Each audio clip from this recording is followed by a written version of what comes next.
আমরা 24 ঘন্টার আলটিমেটাম দিচ্ছি। 24 ঘন্টার ভিতরে ঢাকা মহানগর উত্তর ছাত্র দলের পূর্ণাঙ্গ কমিটি চাই।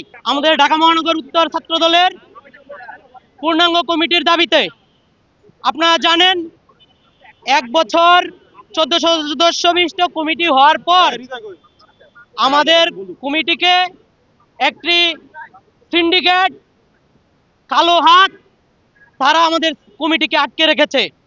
এখানে আপনারা যাদেরকে দেখছেন প্রত্যেকটা নেতাকর্মী দিনে দিনে যেভাবে সোনা পুরে পুরে কাটি হয়, প্রত্যেকটা নেতাকর্মী আন্দোলন সংগ্রামে রক্ত জড়িয়ে সেভাবে কাটি সৈনিক, জিয়ার সৈনিক।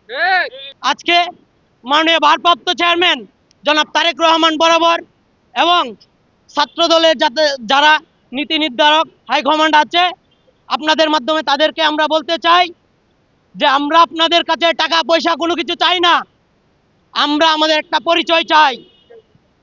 কেন পরিচয় চাই সেটার আমি একটা কথা বলবো। আমি 2022 সালে ছাত্রলীগ দ্বারা আমি হামলার শিকার হয়েছিলাম।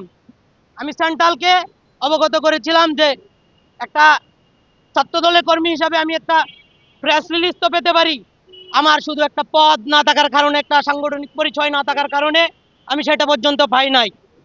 তাহলে আজকে যদি আমি কোনো হাসিনার মতো আরো কোনো কালো শক্তি যদি এই দেশে ভর করে কোনো আন্দোলনে যদি আমি শহীদ হই, ছাত্র দল দে আমি তার কর্মী ছিলাম তার পরিচয় দিবে তার নিশ্চয়তা নাই।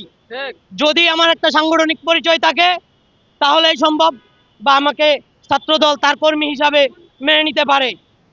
আমাদের কমিটিটি আপনারা দিয়ে দেন, আমাদেরকে নিয়ে তালবাহানা কইরেন না। আমরা অনেকবার রক্ত জড়িয়েছি রাজপথে। আমরা 24 ঘন্টার আলটিমেটাম দিচ্ছি। 24 ঘন্টার ভিতরে ঢাকা মহানগর উত্তর ছাত্র দলের পূর্ণাঙ্গ কমিটি চাই। তাই বলে আমি আমার বক্তব্য শেষ করছি। বাংলাদেশ জিন্দাবাদ, খালেদা জিয়া জিন্দাবাদ, আগামীর রাষ্ট্রনায়ক জনাব তারেক রহমান জিন্দাবাদ, শহীদ জিয়া অমর হোক। আসসালামু আলাইকুম।